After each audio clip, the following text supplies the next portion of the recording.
السلام عليكم ورحمة الله وبركاته. الحمد لله رب العالمين، والصلاة والسلام على أشرف الأنبياء والمرسلين وعلى آله وصحبه أجمعين. رب اشرح لنا صدورنا ويسر أمورنا واحلل عقدة من لساني يفقه القول. سبحانك لا علم لنا إلا ما علمتنا إنك أنت العليم الحكيم. اللهم لك الحمد وإليك المستكى وأنت المستعان، ولا حول ولا قوة إلا بالله العلي العظيم. Allahumma musta'an. Pertama sekali kita panjatkan puji dan syukur pada Allah Subhanahu wa taala dengan hidayah, taufik dan pertolongan daripada Allah Subhanahu wa taala.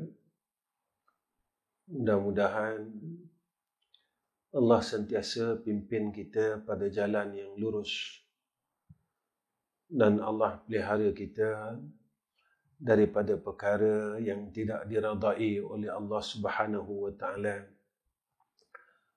Jika mana kita tidak dipimpin oleh Allah, nescaya kita tidak akan berada pada jalan yang benar. Jika kita tidak dibantu dan ditolong oleh Allah, nescaya kita tidak akan berada pada jalan yang lurus. Sebab itulah permintaan kita, ihdinas siratal mustaqim, siratal ladzina an'amta 'alaihim, ghairil maghdubi 'alaihim waladdallin. Inilah yang kita minta. Jadi mudah-mudahan kita sentiasa dalam pimpinan Allah, sentiasa dalam pandangan kasih dan sayang. Amin. Bismillahirrahmanirrahim. Qala musannif rahimahullahu ta'ala, dan sebenarnya Allah Ta'ala tiada suka ia bagi hamba yang kufur, yakni kufur atas nikmat. Allah Ta'ala tak suka, Allah Ta'ala benci atas orang yang kufur atas nikmat ini. Sehingga kan Allah nyatakan dalam Al-Quran tentang ayat syukur, la in syakartum la azidannakum wa la in kafartum inna azabi lasyadid. Kenapa Allah tak suka? Sebab dengan nikmat yang Allah kurniakan kepada kita, lalu kita gunakan pada perkara yang tidak diradai oleh Allah. Nikmat yang Allah kurniakan kepada kita, kita bawa kepada jalan kejahatan dan kemaksiatan. Akal ni nikmat. Tetapi dengan nikmat akal yang ada pada kita, kita guna untuk mengikut hawa nafsu kita. Akal yang sentiasa berfikir, mengikut kehendak hawa nafsu, sehingga kita membuat tadbir kita sendiri. Yakni kita mengikut akan kehendak nafsu kita sendiri. Kita tak mengikut akan tadbir Allah. Tidak mengikut akan kehendak daripada Allah Subhanahu wa ta'ala. Sebab itu semua perkara sebenarnya dalam hidup ini, kita kena ikut akan kehendak Allah. Apa jalan yang Allah telah tentukan kepada kita ikut. Tetapi inilah yang dikatakan mujahadah. Mujahadah, kita bersungguh-sungguh dalam melawan hawa nafsu kita. Sebab itu, saya selalu ulang tentang hadis ini, yang mana Nabi kata, al-kayyisu man dana nafsahu wa amila lima ba'dal maut. Orang yang berakal, dia sentiasa berada dalam mujahadah. Dia lawan kehendak hawa nafsu dia. Dia cuba runtuhkan nafsu dia yang jahat ni, yang tak mau mengikut akan Allah. Sebab itu selalu kita kena fikir, kita mengaji dan mengaji, tapi kita tak boleh nak runtuhkan nafsu kita yang jahat. Kita ibadat dan terus ibadat, tetapi kita tak boleh nak runtuhkan nafsu kita yang jahat. Ya, kita berzikir dan terus berzikir, tetapi kita tak boleh nak runtuhkan akan nafsu kita yang jahat. Kita berselawat dan terus berselawat, tetapi kita tak boleh nak runtuhkan akan nafsu kita yang jahat. Sebab itu, apabila kita ini tidak boleh nak lawan hawa nafsu kita, kita nak ikut tadbir nafsu kita sendiri. Sebab itu Nabi kata, orang ni tak sedikit. Dan orang yang berakal itu, Nabi kata, وَعَمِلَ لِمَا بَعْدَ الْمَوْتِ. Dia beramal bagi barang selepas kematian dia. Dia sentiasa fikir, hidup selepas daripada hidup ini, apa yang aku kena buat. Dia tak fikir keseluruhan untuk hidup ini. Kita hidup ini, kita jalankan tanggungjawab kita sebagai seorang hamba Allah. Dan apa yang kita buat dalam dunia ini adalah persiapan untuk kita balik ke sana. Bukan kita terhenti di dunia. Siapa yang daripada dunia dia terhenti di dunia. Ini yang Allah nyatakan kepada kita, alhaakumut takasur hatta zurtumul maqabir. Kita sibuk ambil keseronokan ini, sehingga kita lupa akan kehidupan di akhirat. Ya. Sebab itu kita kena selalu kita muhasabah. Kita muhasabah, kita periksa diri kita. Apa yang telah aku buat? Ya, apa yang telah aku buat dalam hidup ini? Apa yang telah aku buat yang menjadi asbab perkara yang kita buat ini boleh kita selamat di yaumul akhirah, selamat di alam barzah, selamat di padang mahsyar, selamat ketika hisab, selamat ketika mizan, dan selamat menjadi ahli neraka Allah. Kita terlepas dan kita dapat masuk dalam jannah Allah Subhanahu wa ta'ala. Inilah yang dikatakan hakikat kehidupan. Sebenar-benar hidup adalah hidup di sana.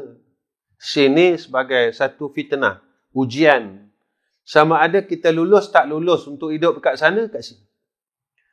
Kita lulus atau tidak, di sini. Jika sini tak lulus, sana tak lulus, tuan-tuan. Saya selalu ulang-ulang benda ni. Benda ni saya selalu ulang. Baiknya Allah, apa yang kita nak lalu, Allah dah bagi tahu kepada kita. Contoh macam ni. Besok ada satu kehidupan, alam barzah. Alam barzah. Dan Allah bagi tahu siap. Sampai di sana, kamu akan bertemu sekian.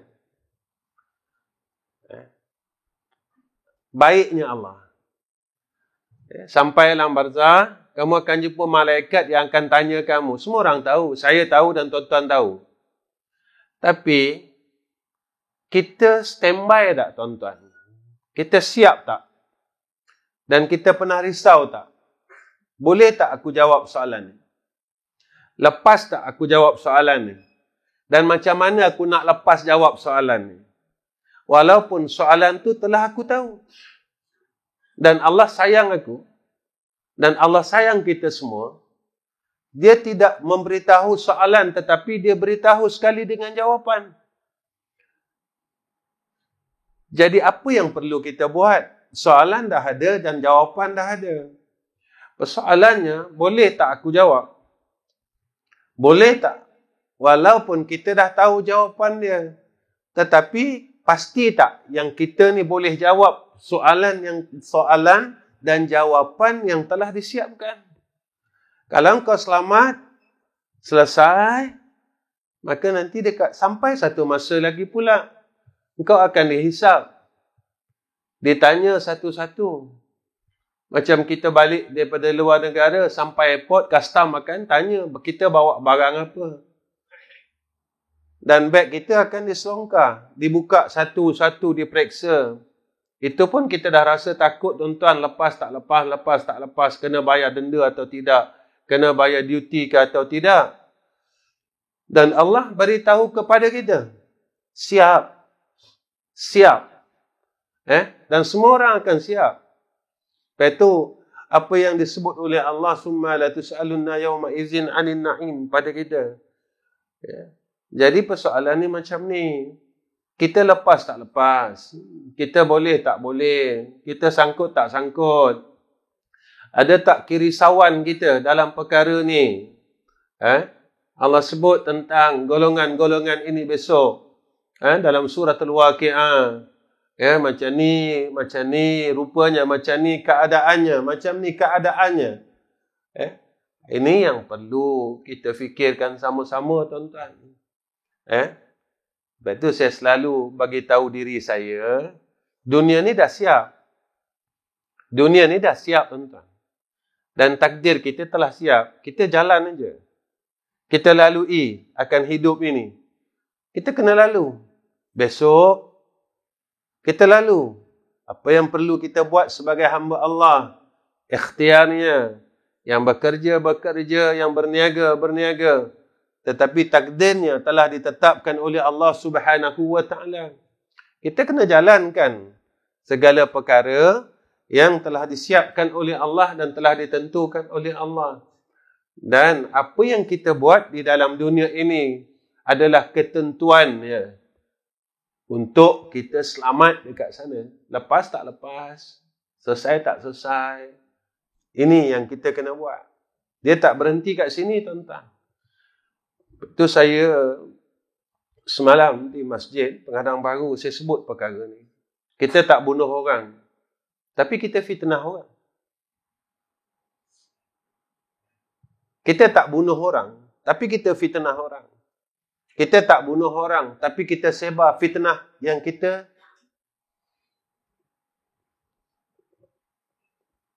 yang dibuat pada orang lain. Kenapa pula, Ustaz? Kan dah disebut dalam Quran kan. Al-fitnatu asyaddu minal qatl. Fitnah itu lebih besar daripada membunuh. Tapi kita masih leka, kita masih seronok. Kita tak pernah fikir ke besok kalau aku buat benda ni, kalau aku berterusan dengan benda ni, dekat sana aku tak selamat. Dekat sana aku susah. Dekat sana aku tak selesai. Itu saya katakan, saya selalu pesan diri saya. Di dunia ni, tempat yang orang tak suka kita boleh lari tempat lain. Orang tak suka kita di Kuala Terengganu, di negeri Terengganu. Kita boleh pindah di Pahang, tuan-tuan. Orang Pahang tak suka kita boleh pindah ke Selangor. Tapi di akhirat, jika Allah Subhanahu wa ta'ala tidak suka kita, tempat mana yang kita boleh pergi? Jika Allah tak suka kita, tempat mana yang kita boleh pergi lagi? Dan jika ada manusia yang ada di sekeliling kita membenci kita, masih ada manusia yang boleh menyayangi kita. Tetapi jika Allah Subhanahu wa ta'ala membenci kita, tak ada tempat lain yang kita nak pergi. Pernah tak kita fikir apa yang aku buat ini adalah dalam kebencian Allah atau tidak? Pernah tak kita berfikir apa yang aku katakan ini dalam kebencian Allah atau tidak? Pernah tak kita berfikir apa yang aku amalkan ini dalam kebencian Allah atau tidak? Yang ni sepatutnya kena fikirkan sama-sama, tuan-tuan. Jangan kita tengok dalam satu sudut. Jangan kita tengok dalam satu sudut. Tengok pada sudut yang lain. Oh, saya dah beramal, semayang semua cukup. Tapi pasti tak kita jaga mak dan ayah kita? Berapa ramai orang yang tak jaga mak dan ayahnya. Walaupun kita amal kita bagus. Tetapi ketika kita menjadi anak yang derhaka, amalan kita ini tidak ada faedah. Boleh tuan-tuan kita jaga mak kita macam mak kita jaga kita? Boleh tak agak-agak seorang anak yang boleh jaga mak dia seperti mana mak dia telah jaga dia? Agak-agak kita boleh buat tak? Macam tu. Kita memang orang hebat, ilmu ada. Tapi kita gagal tentang dua ibu bapa kita. Apa faedah ilmu, tuan-tuan? Kalau kita gagal dengan mak dan ayah kita, apa faedah alim kita? Kalau kita gagal dengan mak dan ayah kita, apa faedah abid kita? Apa faedahnya? Jika kita gagal dengan mak dan ayah. Lepas itu kena jaga perkara ni. Jangan tengok satu tempat saja. Jangan suluh satu tempat saja. Tengok. Sebab itu saya pernah cerita dengan tuan-tuan tentang Uwais Al-Qarni. Uwais Al-Qarni. Mak dia lumpuh kalau tak silap saya. Tak boleh jalan. Dia dukung mak dia daripada Yaman hingga ke Makkahul Mukarramah.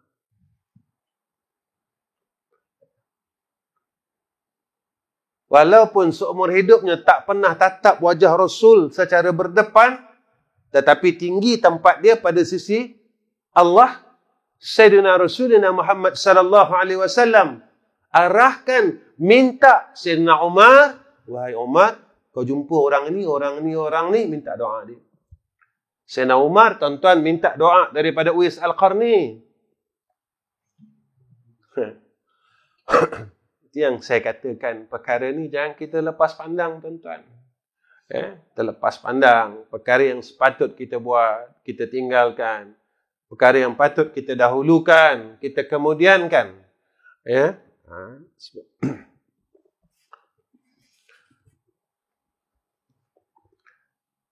Maka betapa juga sah taubat hamba yang susah dan penuh ia dengan tadbir dunia bagi nafsunya. Macam mana boleh dikira sebagai ahlu taubah yang mana dirinya, hatinya penuh dengan tadbir dunia, penuh dengan nafsunya. Dia takkan boleh nak minta ampun dengan Allah Subhanahu wa taala.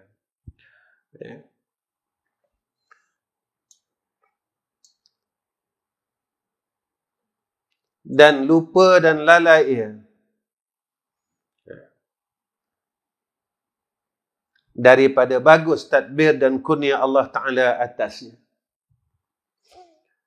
Macam mana seseorang yang boleh nak bertaubat kepada Allah, orang yang lupa tentang kurnia Allah Subhanahu wa Ta'ala.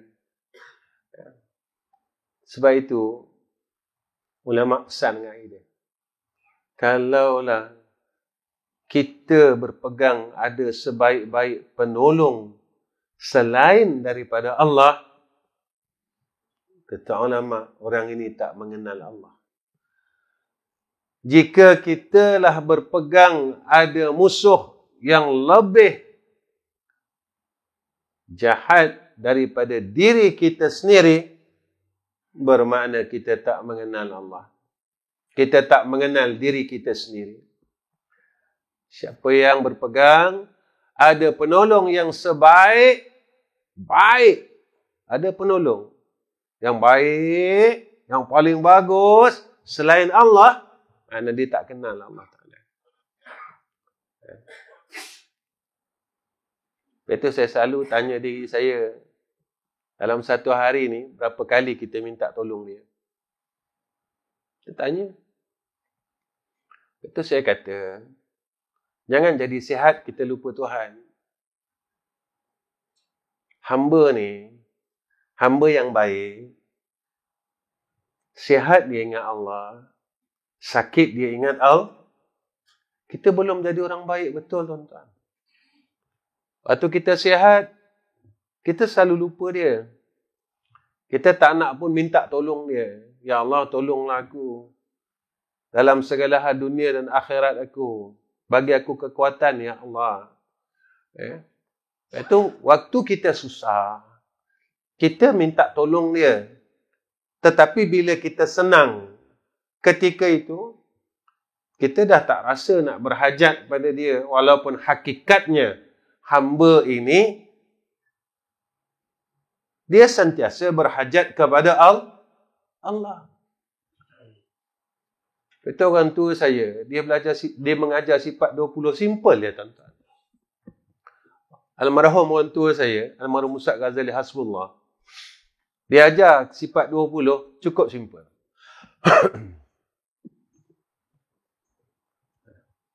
Dia tanya kami murid-murid dia, wajib tak Allah sifat baqa? Dia kata.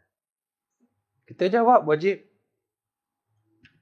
Mustahil jika Allah tidak bersifat baqa. Mustahil Allah tu bersifat dengan fana.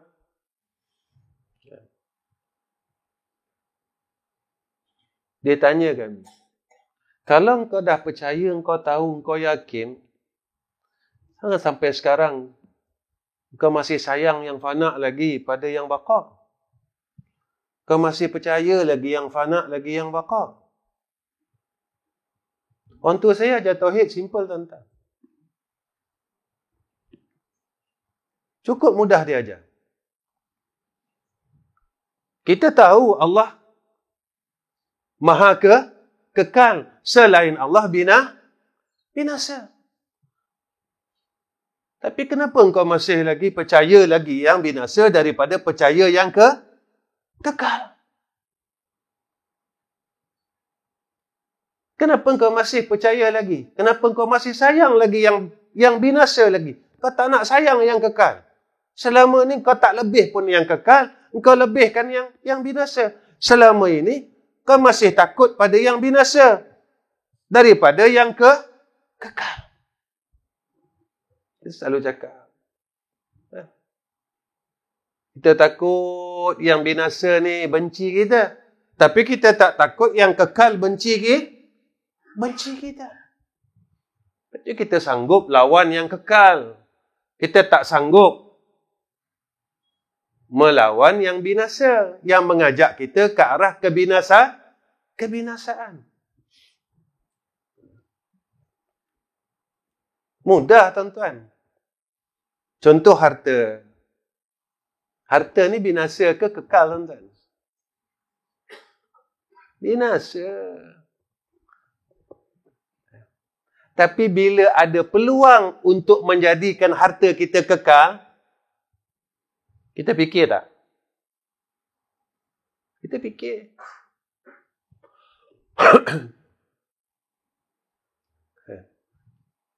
Pasal tu kita fikir. Allah nak tengok je engkau sayang aku ke sayang yang binasa? Kau sayang yang kekal ke kau sayang yang binasa?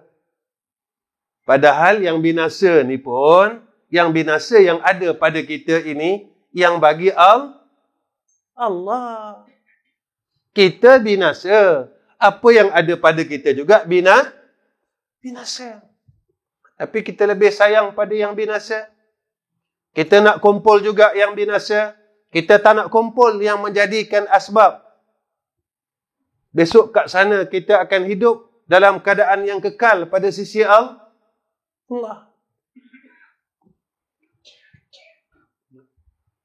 Kita nak semayang sunat, dia selalu sebut benda ni. Kita padahal ini yang buat amalan yang kekal. Besok dekat akhirat adalah kehidupan yang dikekalkan oleh Allah. Yang kita belajar ilmu tauhid, ada kekal aridi. Tapi kita tak bersungguh kepada yang kekal. Kita lebih bersungguh kepada yang binasa daripada bersungguh kepada yang kekal. Bodohlah kita, tuan-tuan. Rugilah kita, tuan-tuan. Buang masa kita, tuan-tuan. Umur yang Allah bagi ini adalah untuk kita percaya kepada akhirat. Orang yang percaya. Ayat awal Al-Quran, lepas Fatihah, Allah sebut ni. Kan? Allazina yu'minuna bil ghaibi wa yuqimuna as-salata wa mimma razaqnahum yunfiqun. Allah cerita semua. Kemudian Allah kata apa? Ulaika ala hudam min rabbihim wa ulaika humul muflihun. Mereka yang mendapat petunjuk Allah. Yang ada sifat-sifat yang Allah terangkan pada ayat sebelumnya. Orang yang betul-betul yakin dengan akhirat ini. Orang yang dapat hidayah. Bukan orang yang ada ilmu, tuan-tuan. Sebab itu kena. Ilmu ni alat. Alat. Kalau tak guna alat tu dengan betul, alat ni tidak jadi faedah. Kita ada alat, biarlah kita guna alat tu dengan betul. Kalau tak guna alat tu dengan betul, maka alat ini tidak ada faedah. Dalam kitab disebut, ilmu ni kalau tak betul jalannya, dia tak jadi manfaat. Cek apa ilmu yang manfaat. Peksa, kita peksa. Saya peksa, tuan-tuan peksa. Apa ilmu yang jadi manfaat? Apa ilmu yang tidak jadi manfaat? Masing-masing kita peksa. Mudah aja, tuan-tuan, sebenarnya. Tapi kita nak susahkan. Ya. Allahul Musta'an.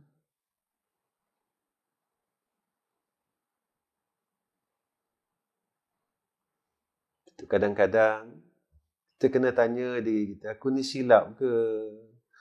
Aku ni dah salah ke dengan Allah? Ya?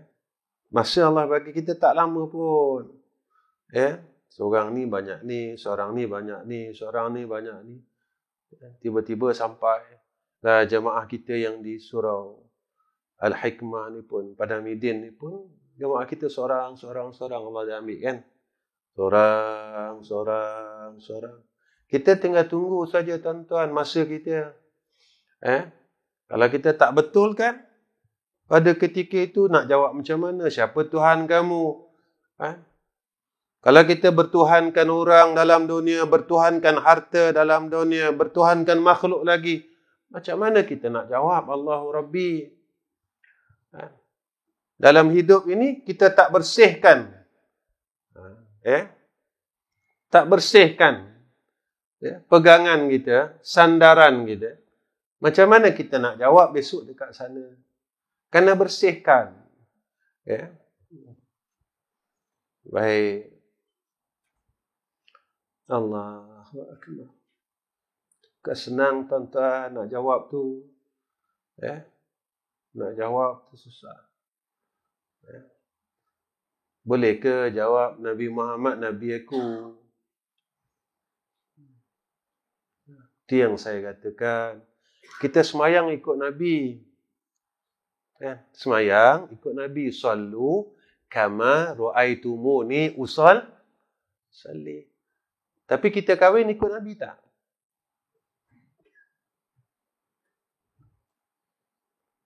Jadi macam mana nak jawab? Kita semayang dah cantik. Sallu kama ru'aitumuni usalli. Tapi kita kahwin ikut tak Nabi. Anak kita kahwin ikut tak Nabi. Nak macam mana kita kata kita orang baik? Lepas itu saya selalu sebut. Kita beli barang ikut tak Nabi. Berapa lama dah kita tinggal hijab qabul. Saya beli barang, saya jual barang. Saya selalu sebut dalam kuliah kat sini. Kita makan dekat kedai. Berapa lama dah kita tinggal? Saya beli barang, saya jual barang. Kita beli itu, beli ini. Berapa lama dah kita tinggal? Tuan-tuan, kalau kita makan benda haram, macam mana? Ayam tu halal. Tapi sebab tak sah jual beli, dia jadi haram. Dia jadi haram. Jadi macam mana kalau perut kita penuh yang haram, Pakaian yang kita bawa salat ini tak sah jual belinya. Macam mana tuan-tuan? Kain sarban kita tak sah akad jual belinya. Macam mana tuan-tuan? Dia tak ada najis. Tapi dia najis. Dia tak ada tai. Tapi kalau jual belinya tak sah, maknanya dalam keadaan yang haram.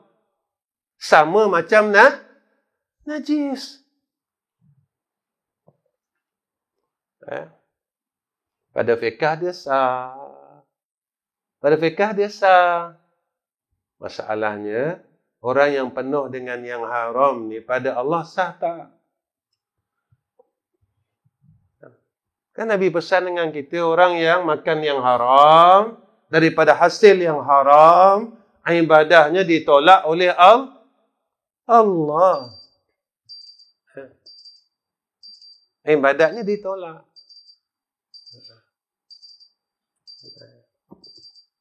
Tak tahulah tuan-tuan, kalau saya belajar dulu macam tu untuk guru saya kata, dia pesan dengan kami, tuan-tuan beli handphone ada hijab kabul tak? Handphone yang kita pakai ni ada hijab kabul tak? Tuan-tuan ingat balik. Ingat balik. Yang tak payah ijab kabul ini, pembelian seperti mana pembeliannya kanak-kanak. Takkan kanak-kanak beli barang harga 2,000 ni pembelian kanak-kanak, tuan-tuan. Ni guru saya cakap. Kadar kanak-kanak tu macam mana? Yang tak payah ijab kabul. Wallahu alam. Ni saya mengaji dulu macam tu lah. Tak tahulah kok ada pendapat lagi yang sebab saya tak pandai. Ya. Tanyalah kita beli barang-barang. Baik. Saya sebab tak pandai, tuan-tuan, saya cakap tak pandai. Mungkin ada jalan lain, wallahu alam. Mungkin ada pendapat yang lain, wallahu a'lam. Ya. Kita husnuzan sajalah. Baik.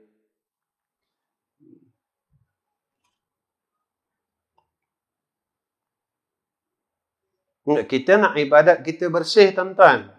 Kita nak jalan kita ni jadi bersih. Bila jalan kita bersih, ketika itu kita akan dapat perkara-perkara yang bersih.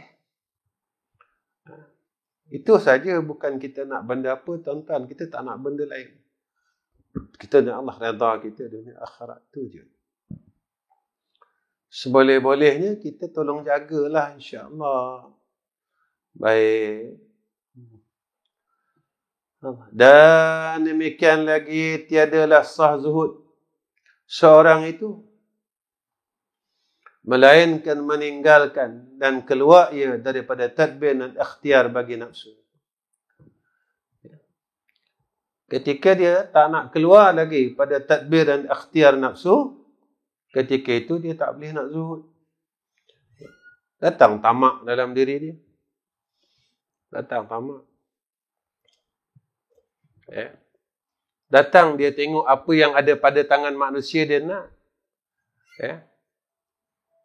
Ketika itu kata Sayyidina Abu Bakar, Sayyidina Abu Bakar ke Sayyidina Uthman. Zuhud ni dia kata,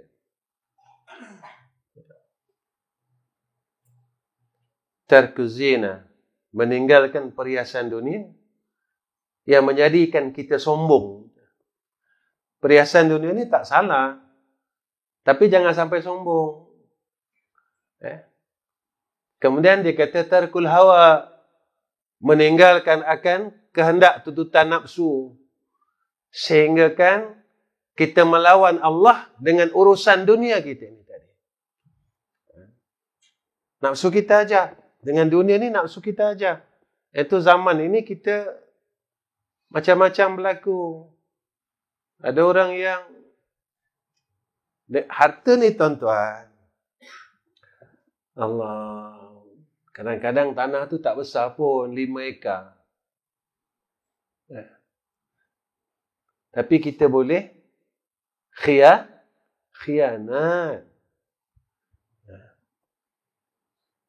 Ni buat faraid aja, tuan-tuan. Padahal kita sedar tak? Besok aku balik, besok kan aku tumpang tanah wakaf. Itu yang kita, sebab kita tak meninggalkan hawa nafsu kita yang mengajak kita, yang mendorongkan kita ke arah kejahatan. Kemudian tarkud dunia, ni zai, ha, dal. Tarkud zina, tarkul hawa, tarkud dunia. Tinggalkan dunia yang menjadi asbab kita jauh dengan Allah. Kita tak nak dunia ini diiringkan dengan istidraj. Kita nak dunia ini diiringkan, nikmat dunia ini diiringkan dengan rahmat. Biar dunia yang ada pada kita menjadi asbab kita masuk jannah Allah. Jangan kita jadi asbab masuk neraka Allah. Ya. Sebab itu selalu saya pesan dengan diri saya. Ya. Allah Ta'ala tak ukur kita ni bagus tak bagus dengan material tak. Allah Ta'ala ukur roh kita. Allah Ta'ala ukur roh kita. Dunia tak salah. Tapi bila dunia itu ada, kita sombong tak dengan Allah. Ilmu tak salah. Bila kita ada ilmu, kita sombong tak dengan Allah.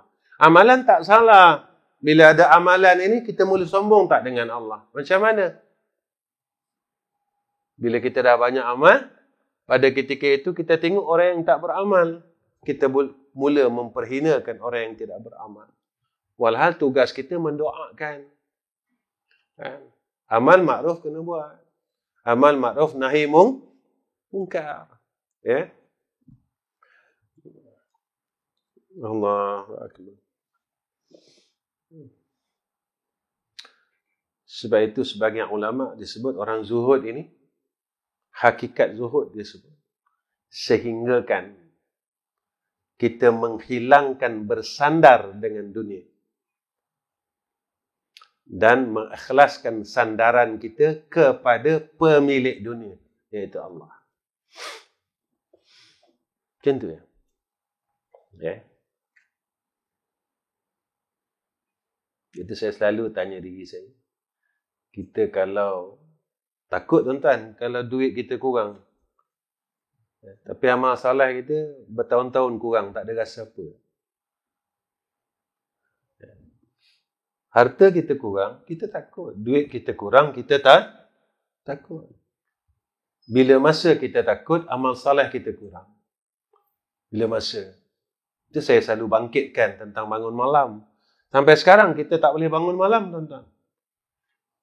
Tak boleh bangun malam. Istiqamah bangun malam, setiap malam. Mengadu hal dengan Allah. Kita lebih takut dunia kita yang hilang. Semayang malam kita hilang berpuluh tahun. Kita tak ada rasa takut. Bila masa kita rasa takut? Saya tanya diri saya. Tuan-tuan tanya diri tuan-tuan. Bila masa aku rasa takut? Hilangnya semayang malam. Bila masa aku rasa takut? Hilangnya rasa ingat Allah. Lepas kita ukur diri kita. Baru kita tahu sekat sana selamat tak selamat. Itu saya lah tuan-tuan. Tak tahulah kalau ada kaedah pula. Tak bangun semayang malam tak apa. Tak payah semayang sunat tak apa. Tak payah zikir tak apa. Buat-buat yang wajib-wajib. Nanti masuk syurga sebab kita ada iman. Memang masuk syurga tuan-tuan. Tapi masalahnya kena lalu neraka dulu. Yang kita tak mampu melalui neraka Allah. Sebab itu saya kata, memang kita tak tinggal semayang, memang kita tak tinggal puasa, memang kita tak tinggal zakat. Dalam pada kita semayang, zakat, puasa, haji, umrah, kita mengumpat. Dalam pada kita zakat, puasa, haji, umrah, kita hasad. Dalam pada kita semayang, zakat, puasa, haji, umrah, kita sombong, kibir, kita sum'ah, kita riya, kita hubbud dunya. Ya. Itu yang singgah ulama, musannif kitab dalam kitab Minhajul Abidin, dia sebut, aku heran. Orang yang melaksanakan satu kewajipan, lalu dia meninggalkan satu kewajipan. Dia buat satu benda wajib, dia tinggalkan satu benda wajib yang lain. Semayang dia buat, mengaji dia buat. Mengaji ni wajib. Dalam masa yang sama, dia tinggalkan perkara yang wajib yang lain. Tinggal, jangan sombong, jangan hasad, jangan itu, jangan ini. Ya. Baik.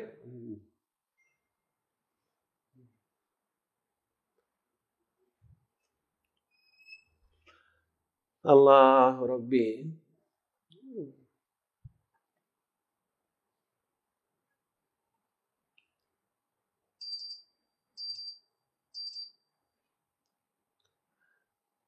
Kerana disuruh demikian itu atasnya, dan disuruh padanya meninggalkan yang berlebih-lebih daripada makan barang yang halal, dan memakai yang halal dan yang lainnya. Sebab zuhud ini perintah. Ya. Zuhud ini adalah perintah. Supaya kita tidak gila dengan keduniaan, kasih dengan keduniaan. Kenapa ni sampai perintah zuhud, dilarang kasih kepada dunia? Supaya kita boleh balikkan apa yang ada pada kita ni pada Allah, itu je tuan-tuan.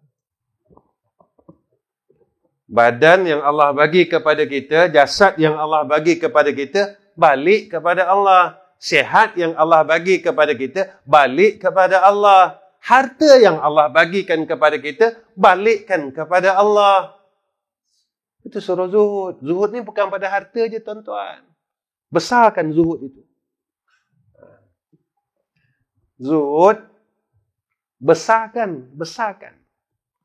Jangan duduk pada harta saja. Besarkan zuhud itu.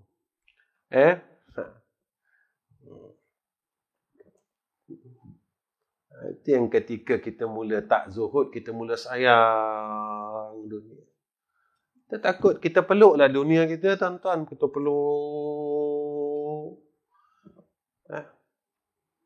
Kita peluk. Itu yang masa saya mengajar di sebelah utara baru ni. Saya kata kalau kita lah mata hati kita terbuka, tuan-tuan. Duit surau, duit masjid ni, surau tak payah bayar, masjid tak payah bayar lah, tuan-tuan.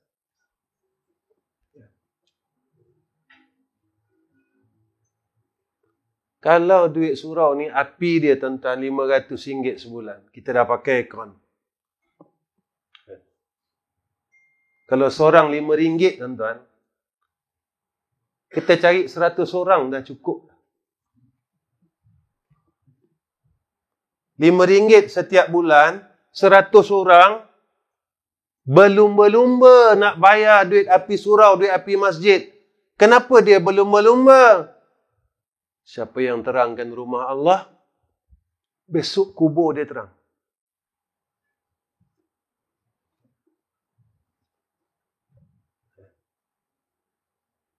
Kita kata kita sayang Allah, tapi kita tak nak jaga rumah Allah.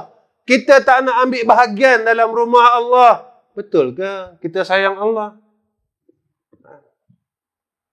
Betul kita sayang Allah Ta'ala. Tuan, RM5 sebulan, Allah bagi kita sebulan lebih daripada RM1,000.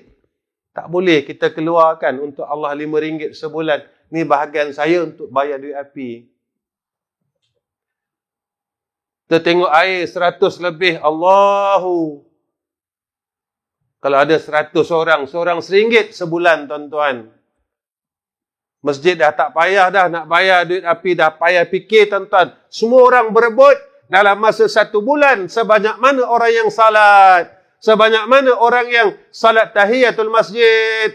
Seramai mana kebaikan itu dia dapat tanpa satu kurang pun. Kenapa kita tak boleh nak buat? Masalahnya, tuan-tuan, Kita jadi orang bijak. Ya. Kita jadi orang bijak. Ya.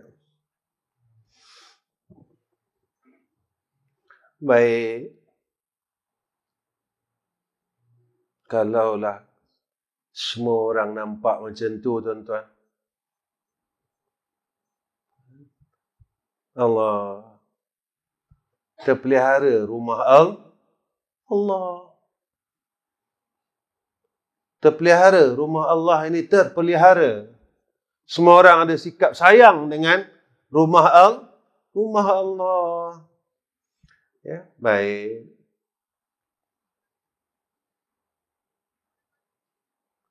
Itu kita ni sayang dunia lagi pada sayang Allah Ta'ala.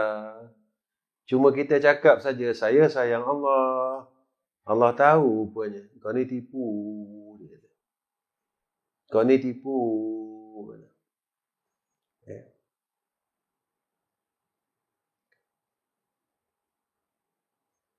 Baik. Sikit lagi tentang.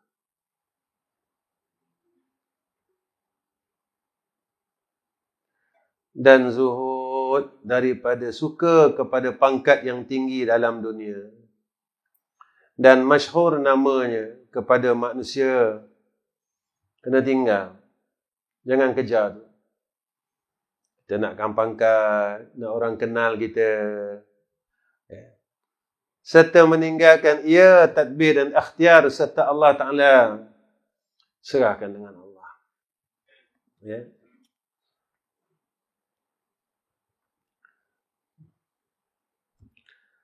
Dan demikian lagi. Itu kadang-kadang saya, tuan-tuan, saya sembang dengan orang rumah saya. Dia kata, hidup kita dulu seronok. Kenapa seronok? Semua orang tak kenal saya.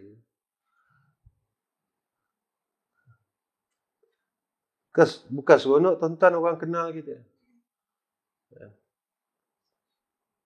Seronok, tuan-tuan. Dulu senang. Ini kehidupan kami yang dulu. Tapi begitu perjalanan takdir, kita boleh buat apa, tuan-tuan? Ketika kita kena lalu perjalanan itu, maknanya itu adalah fitnah atas kita dan ujian yang Allah tentukan atas kita. Kau boleh jadi orang baik, tak boleh jadi orang baik. Dulu orang tak kenal kau boleh jadi orang baik tak? Masa orang dah kenal kau boleh jadi orang baik tak? Kau boleh jaga tak? Apa yang telah ditentukan oleh Allah dalam takdir ni? Itu je. Tapi kalau kau mula berpaling daripada Allah, jaga neraka untuk kau. Itu je, tuan-tuan. Mana ada pilihan lain? Bila kita tetap dengan Allah, tetap pada jalan Allah, bahagian kita syurga. Berpaling saja daripada jalan Allah, tempat dia neraka. Mana ada jalan lain, tuan-tuan? Ada tempat lain ke? Tak ada. Syurga, neraka. Jaga je lah. Dan demikian lagi. Dan demikian lagi. Berhenti sampai situ. Banyak dah. Bulan ni baca ni. Okay, bulan ni paling banyak saya baca ni. Biasa 2 baris ya. Bulan ni banyak baca dah ni. Allah. Itu sebelum saya tutup, saya teringat satu hadis Nabi. Nabi kata kalau nak terbuka pintu kebaikan. Ini Nabi pesan dengan Muaz bin Jabal.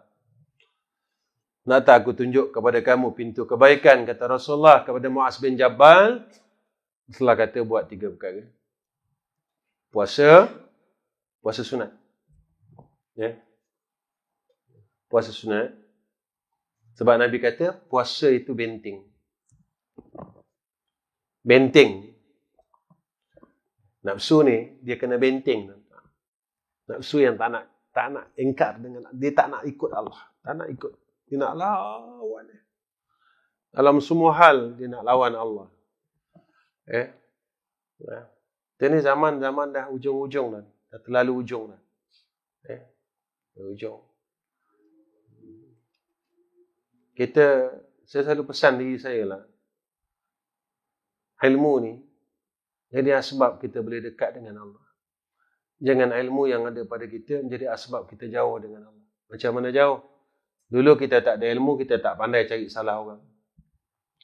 Dulu kita tak ada ilmu, kita tawaduk, rendah diri, tak berani nak cakap apa tuan-tuan. Masa kita tak ada ilmu. Allah baru berikan kepada kita sedikit ilmu. Ketika kita dah mula pandai cari salah. Orang ni salah, orang ni salah, orang ni salah.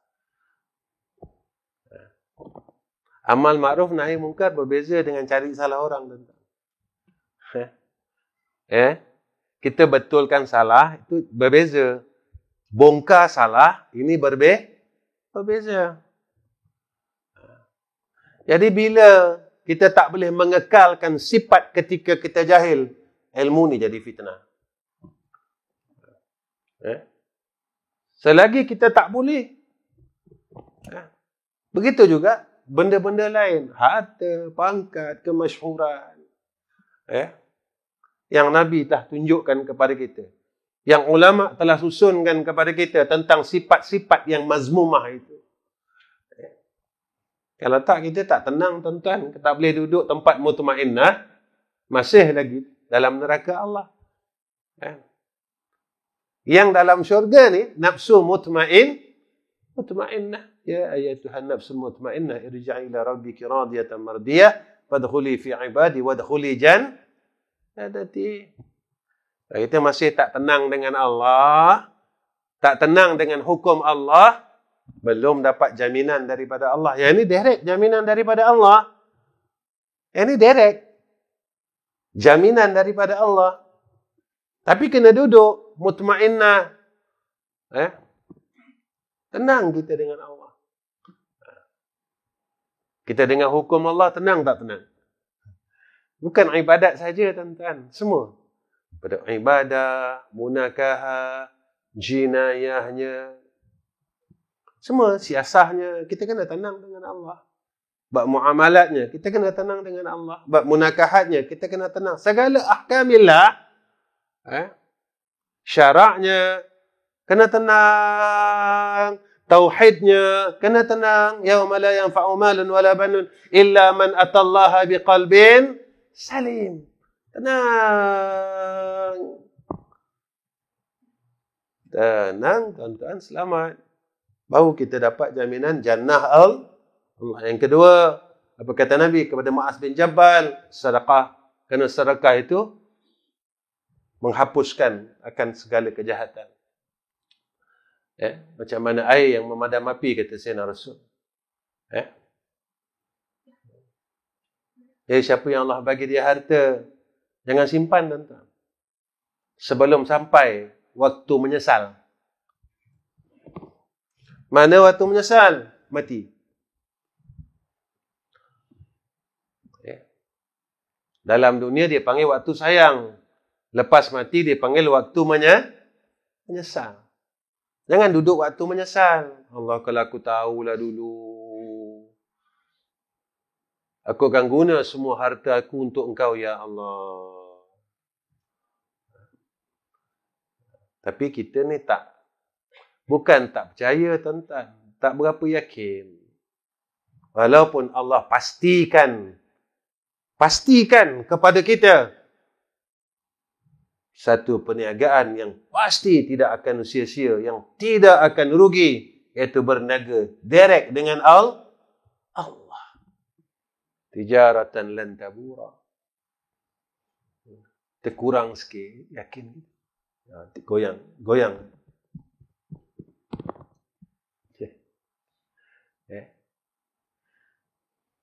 Agak-agak orang goyang ni boleh tak dia jawab? Siapa? Boleh jawab tak? Al-Quran Imami. Lepas tak lepas ni besok dalam kubur? Agak-agak lepas tak? Kita beriman, bukan tak beriman. Tapi kita goyang. Kadang-kadang saya sendiri berfikirlah, tuan-tuan, macam mana yakinnya sahabat dulu.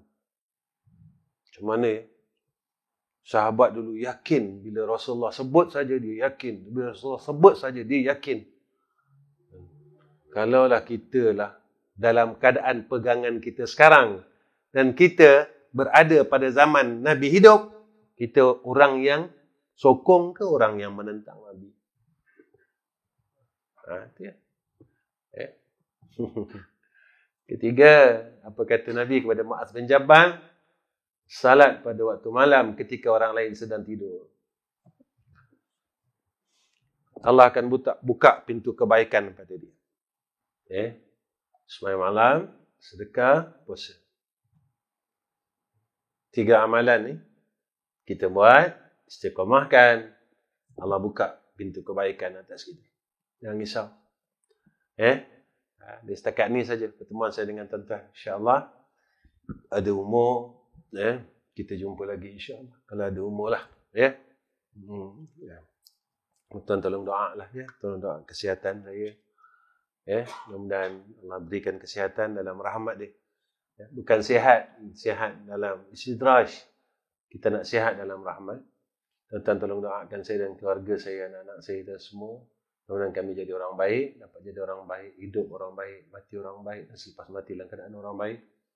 Dan tolong doa juga madrasah itu. Untuk makluman jemaah kita di Kota Terengganu ni. Madrasah kita yang di Kampung Gemuruh tu, alhamdulillah dah mula naik besi untuk bumbung.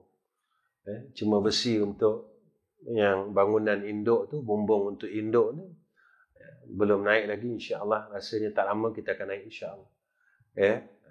Jadi naik besok kita akan naik atap lah. Kita akan naik atap. Sebab kita guna atap gajah. Atap gajah ni Terengganu je ada. Tempat lain tak ada atap gajah ni. Saya mula-mula dengar atap gajah ni, saya macam terkejut sikit. Atap apa atap gajah ni? Bila saya tengok rupanya baru saya tahu atap gajah. Terengganu saja yang ada atap gajah. Semua hidup saya 53 tahun tak pernah saya tengok atap gajah. Rupanya gajah pun ada atap, tuan-tuan. Hebat tak hebatnya? InsyaAllah kita akan pakai atap gajah. Tuan-tuan tolong doa. InsyaAllah. Allah permudahkan segala urusan madrasah. Allah mudahkan. Ada orang tanya saya, Ustaz, kalau saya nak hantar barang boleh? Silakan. Saya nak hantar barang boleh, Ustaz? Boleh. Saya nak hantar atap. Boleh. Tuan-tuan jangan hantar gajah je. Kita tak guna gajah. Atap kita guna, gajah kita tak guna. Tuan-tuan nak hantar. Tuan-tuan berjumpa dengan yang saya kasih, itu yang berbahagia Tuan Haji Zaini yang terlibat, dan juga yang saya sayangi Din Al-Barakah itu. Tuan-tuan boleh berhubunglah dengan dua insan ini. InsyaAllah apa yang tuan-tuan rasa, Ustaz, saya nak doa saja. Tuan-tuan doa saja. Tak ada masalah. Sebab ada orang jumpa saya akhir-akhir ni, banyak orang jumpa saya, Ustaz, saya doa pun nak, dia kata, tapi saya nak hantar juga barang. Ahlan bik. Silalah. Nak hantar barang, tuan-tuan hantar. Saya tak ada larang. Oh, Ustaz kata nak doa saja. Barang Ustaz tahan nanti tengah jalan. Tak. Saya tak adalah jahat macam tu. Adalah baik sikit. Tak adalah sebegitu teruknya. Saya taklah. Tuan-tuan nak hantar apa benda pun nanti, tuan-tuan hantar. Tak ada masalah. Tapi tolong doa. Jadi, seperti mana yang disebut oleh yang berbahagia sahabat kita, Tuan Haji Zaini dan juga Abang Din kita, kemungkinan besar jika diizinkan oleh Allah 1 Januari tahun depan, insya-Allah surau kita tu siap. Surau kita tu siap sepenuhnya, insya-Allah. Tuan-tuan tolong doa mudah-mudahan Allah Subhanahu wa taala kabulkan hajat kita dan kita dapat boleh buat baik, buat amal soleh dengan asbab perkara tersebut. Tuan-tuan pun tahu cara mana saya buat madrasah. Mudah-mudahan Allah kekalkan apa yang saya buat sampailah saya jatuh rebah. Allah ambil nyawa saya. Saya minta itu tuan-tuan. Minta Allah istiqamahkan apa yang telah saya buat selama hidup. Mungkin tuan-tuan hebat pada solat malam. Saya tak hebat, tuan-tuan. Tuan-tuan hebat pada zikir, pada sembahyang sunat. Saya tak hebat. Jadi saya ambil jalan dan saya dapat bantu. Apa yang patut saya buat, saya buat. Jadi tuan-tuan tolong doa. Bila kita cepat siap, kita bolehlah boleh kita manfaatkan akan kerja agama ini pada ummah sekeliling kita. Itu je. Sebab tu saya selalu cakap dengan tuan-tuan, kalau saya buat ini kerana saya nakkan harta dunia, lama dah saya buat. Sampai sekarang, saya buat sekolah pun yuran tak ambil, itu tak ambil, ini tak ambil. Tuan-tuan tolong doa. Nanti ujung bulan 12 ni saya akan buatkan pintu sekolah sekali lagi. Jika bulan 12 ini cuti sekolah ada lah. Kalau tak ada, mungkin kita tak buat lah. Saya dengar cerita ada, dengar cerita lagi tak ada. Lebat dunia, tuan-tuan, dia berubah-ubah. Jadi sifat itu dia tak tetap. Jadi kita tengoklah sampai dekat besok, kalau ada kita akan buat. Tuan-tuan tolong doa. Tuan-tuan tolong doa. Mudah-mudahan jika takdirnya saya dapat buat camp itu sekolah itu pada bulan 12 nanti, tuan-tuan tolong doa. Mudah-mudahan majlis itu barakah. Saya buat ni pun saya tak ada minta 1 sen pun daripada peserta. Kalau dia nak datang, silakan. Saya tak ada minta bayaran apa-apa. Selama seminggu, insya-Allah pada tahun ni kita akan buat seminggu. Tuan-tuan tolong doa. Dia akan makan dengan kita. Kita akan panggil semua ustaz yang akan buat motivasi apa semua. Tuan-tuan tolong doa sebab benda ni kita nak jadikan masalah itu je. Baik. Wa akhir kalam, assalamualaikum warahmatullahi wabarakatuh. Bismillahirrahmanirrahim. Alhamdulillahirabbil alamin. Wassalatu wassalamu ala asyrafil anbiya'i wal mursalin wa ala alihi wa sahbihi ajma'in. Ya Allah, Ya Rahman, Ya Rahim, pimpinlah kami, Ya Allah. Pimpinlah isteri dan anak-anak kami, Ya Allah. Ya Allah, jika kami salah, tak betul, tersesat, kembalikan kami, Ya Allah, pada jalan Kau yang lurus, dengan Kau beri hidayah dan taufik atas kami, Ya Allah. Ya Allah, malam ni kami mengangkatkan kedua tangan kami, Ya Allah. Jika ada sahabat-sahabat kami dan juga jamaah surau Al-Hikmah ini yang dulu bersama-sama dengan kami, sekarang dia tak sihat, Ya Allah, maka Engkau sihatkan dia dan mudahkan urusannya, Ya Allah. Ya Allah, jika ada sahabat-sahabat kami juga yang selalu dengan kami, yang baik dengan kami, walaupun dia tak pernah datang dalam majlis kami dan di surau ini, Ya Allah, tapi dia sayang dengan majlis ini, dia sayang dengan jamaah surau kami, Ya Allah. Sihatkan dia, Ya Allah, jika mana dia sakit, Ya Arhamar Rahim. Ya Allah, jika ada masalah kami yang tak selesai-selesai lagi, Ya Arhamar Rahim, tolonglah, selesaikanlah, Ya Allah. Jangan Kau susahkanlah hati kami dengan masalah ini, Ya Allah. Ya Allah, tenangkanlah hati kami dengan Kau selesaikan segala masalah dengan rahmat-Mu, dengan redha-Mu, Ya Zal Jalali wal Ikram. Wassallallahu ala sayyidina Muhammad wa ala ali sayyidina Muhammad. Walhamdulillahi rabbil alamin. Taqabbalallahu minna wa minkum.